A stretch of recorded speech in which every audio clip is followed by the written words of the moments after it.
Shalom saudara yang dikasihi Tuhan Yesus Kristus.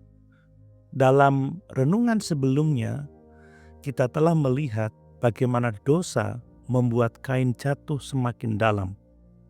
Dari hati yang iri menjadi tangan yang membunuh.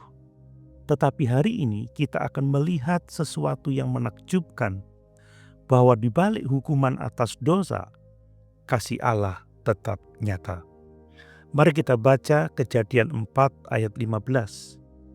Lalu berkatalah Tuhan kepada Kain, sebab itu barang siapa membunuh Kain, akan dibalaskan kepadanya 7 kali lipat.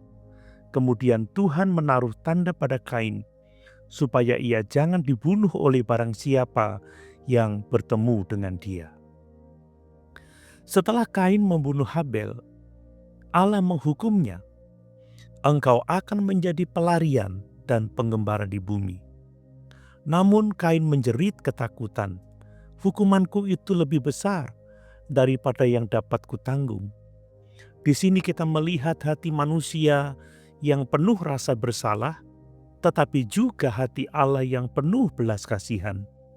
Sebab meski Kain bersalah besar, Allah tidak membiarkan dia binasa. Firman Tuhan berkata, Tuhan menaruh tanda pada Kain, supaya ia jangan dibunuh oleh barang siapa yang bertemu dengan dia. Tanda itu bukan tanda kutuk, tetapi tanda kasih dan perlindungan. Saudara, inilah rahasia kasih karunia Allah.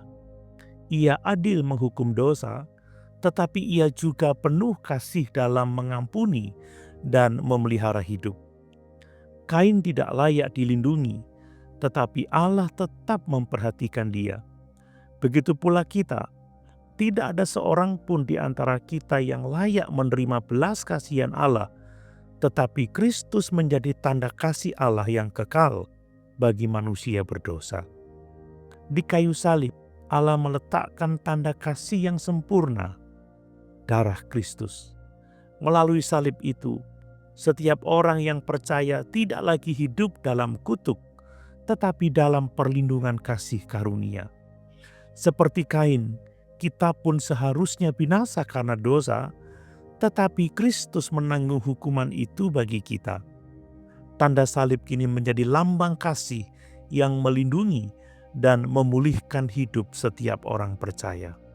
Saudara, kasih Allah tidak berarti ia membiarkan dosa, tetapi kasih-Nya selalu membuka jalan untuk pertobatan. Selama kita masih bernafas, tidak ada dosa yang terlalu besar untuk diampuni.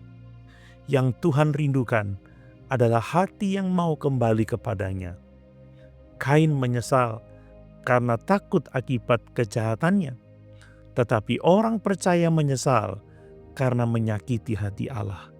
Dan disinilah bedanya antara penyesalan duniawi dan pertobatan sejati. Hari ini, Tuhan mungkin juga sedang menegur kita, bukan untuk menjatuhkan, tetapi untuk memulihkan.